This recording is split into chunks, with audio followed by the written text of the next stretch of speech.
O uria thogora wa muturire urathii wambatirite noguo andu matiganite marathundura njira huthu na cia raithi cia kuhuthia muturire.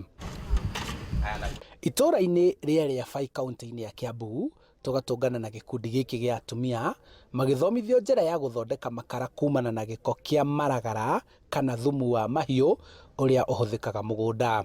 Nayo koni waste iria ya nyumba, waste ya mai ma ng'ombe, ma nguku, handu ha kumateri no tuthondeke makara namo nigetha tu conserve environment.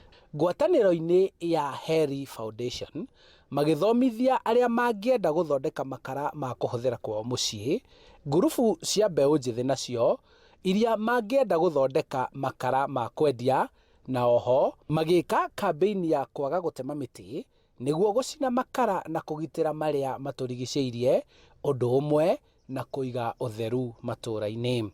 Koguo indo ciothe organic no sorting cigwikwo na nikio turatrain andu na nigetha tu empower andu na groups, especially to trainaga groups na nigetha groups cianyitana no cihote kuona uria cingika na cihote kuhuthira waste product icio organic na guthondeka makara.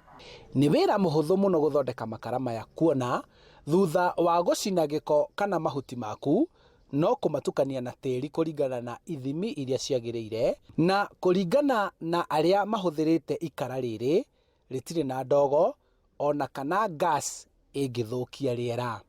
Okorwo ni thumu ucio wa ng'ombe ti uria ndauturagia nja kiugo-ini, ni kuoya ndiwoyaga ngathondeka makara naguo na ni njiguaga ngikenete muno. Gwakwa gutire waste, okorwo ni maboga mau, mawaru mau ngakioya ngagithondeka makara namo. Ritana ria thirikari ni gutigirira muingi ni urahihia riera itheru guikara kundu gutheru, na uguo njira ta ici cia uthunduri wa uria giko kiagiriire ni gukorwo gigiteo na kuhuthirwo wega ubatie gutugirio makiria.